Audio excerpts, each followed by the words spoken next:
So we're here with Amanda Sorenson, a drift racer, team owner, and a major influencer.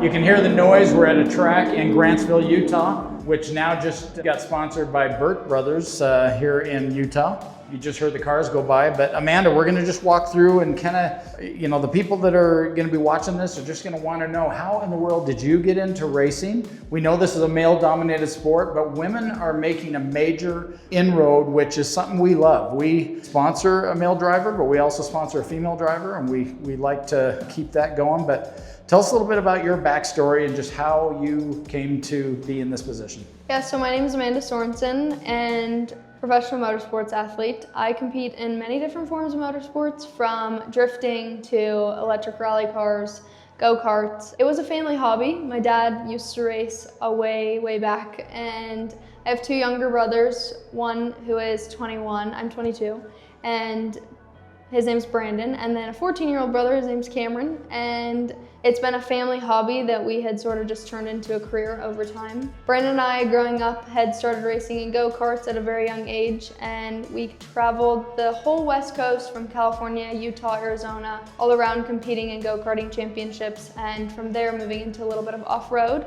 And that's really fueled by my dad's passion for off-road. So we got into the Lucas Oil Short Course Series, which actually used to compete here in Utah at the Tooele Motorsports Park. I had just traveled all over the West Coast racing and off-road. And then at the age of 17, I had gotten involved a little bit with drifting. My brother had such a huge passion for it and a big motivation, and pushed our family into this direction of now where we are, very dominant in the drifting industry. And so about 5 years ago, Brandon and I had gotten our first drift car. We shared it for a while, so I wasn't too into the drifting at first because I loved off-road. So I was super into the off-road stuff. But I also was going to school full time, and then I competed in figure skating as well. So I was kind of balancing sports between like volleyball, figure skating, school, and then obviously racing with my family. So it was a weekend thing.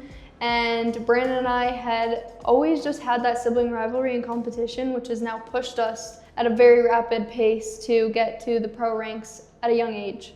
And so competing in Formula Drift now for about 3 years, and I'm in the pro spec class. So the way the ranking works is you have your grassroots level and then pro-am. So you have to place top 3 in a championship in pro-am, and then you can move up to pro spec. And then from there, same thing, top 3 in championship, then you're on to pro. So you have to work your way up the ranks, just like NASCAR. I've kind of worked my way up to the ranks of pro spec. No female has made it to pro, so my mission and my goal is to just continue living the day-to-day life of a drift driver and wanting to make history as the first female in pro for Formula Drift. That is awesome. So if no female has done it, what's kind of your expected timeline?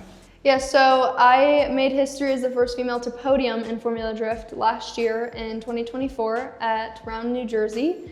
And so that was a very large breakthrough for myself. I think just the sport as a whole, I feel that I didn't understand the impact that I had on the other females until after that weekend, when the support around me was absolutely insane. And I had realized there's so many people that had reached out to me saying, "You're so inspiring," and I feel influenced and inspired to reach out and just get into the drifting industry as a female. So that was super exciting. But we're developing not only me as a driver, but the team as well, because going to pro means doing 8 stops around the United States, and from the West Coast all the way to the East Coast and back to the West Coast. That being said, large budgets are involved, a lot of coordination, logistics, team. So as I've prepared not just myself and a driver, I'm also preparing the team. And I think this year has kind of been a really breakthrough year for our team as far as developing the chemistry and the procedures and the logistics side of things, which is now going to be a better stepping stone going into pro. And I'm looking forward to going to pro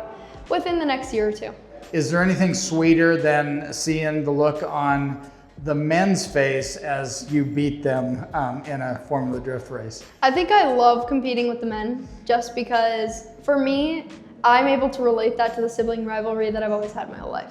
So being that I've always raced against Brandon, and Brandon has no mercy against me. He has driven over top of me with a go-kart. He has put me into many walls.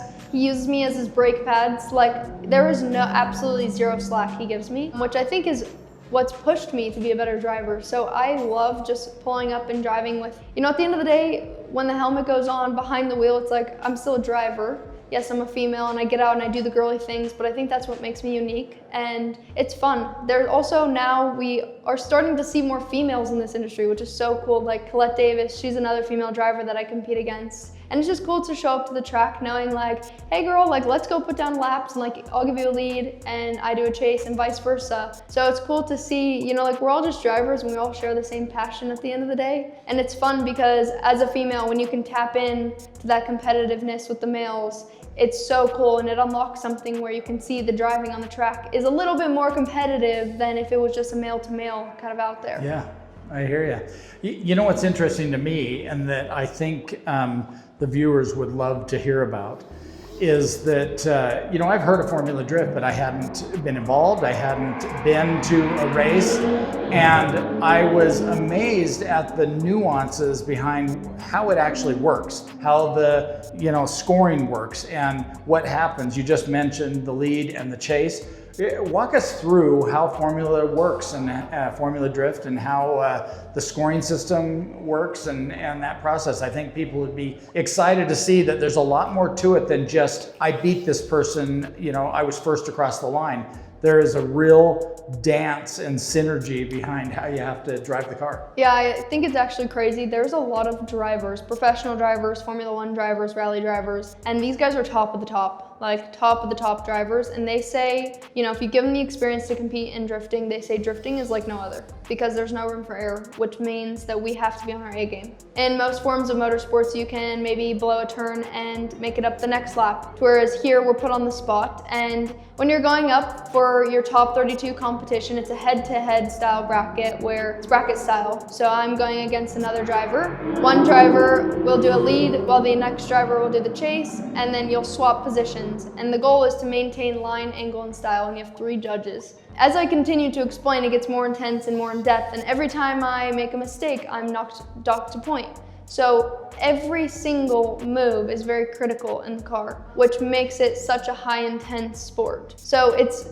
not like typical circuit racing, it's not like rally, it's not like anything else, and there's a lot of games. You have to know your opponent. I can't just go out there expect this guy to drive the same way my brother gave me a lap. So really just anticipating what the driver is going to do instead of reacting to what the driver is going to do is kind of a key factor here, which means that our reaction times have to be ahead of the game. It makes it so intense. And as you go through your top 32, you advance on to top 16, top 8, top 4, all the way to finals. And I actually had this realization. I had a poor result last weekend due to a mechanical failure, and I got knocked down top 32. And it's crazy because my mom came up to me and she was like, you understand 50% of the field also went home?